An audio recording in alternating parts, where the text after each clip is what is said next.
রাজ্য all India Trinamool Congress এবং রাজ্য তৃণমূল কংগ্রেসের আমাদের সাংগঠনিক রদবদল হওয়ার কথা ছিল ফেব্রুয়ারি মাসে।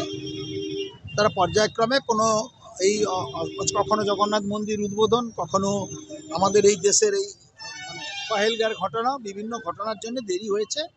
তাই সাংগঠনিক রদবদল একটা রুটিন মাফিক। যে কোনো নির্বাচন এলেই সামনে আমাদের সংগঠন কোথাও কোথাও দুর্বল থাকলে তাকে পরিবর্তন করে নতুন লোকেদের উপর দায়িত্ব দেওয়া, সেই ঘটনা ঘটেছে।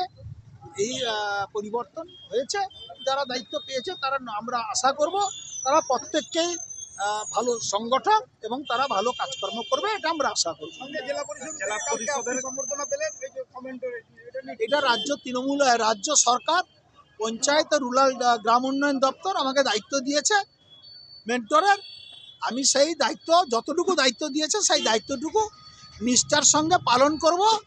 এটা আমি পালন করতে পারলে আমি আরও বেশি আনন্দিত হব।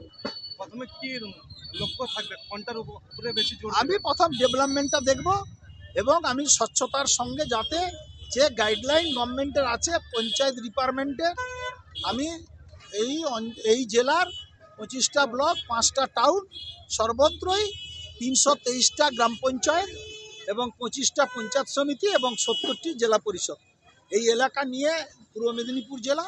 এখানে জেলা পরিষদ তার যে কাজকর্ম, রাজ্য সরকারের বিভিন্ন স্কিমের যে কাজকর্ম, সেই কাজকর্ম সঠিকভাবে মানুষের কাছে তার পরিষেবা পৌঁছেছে কিনা এটা আমি দেখব।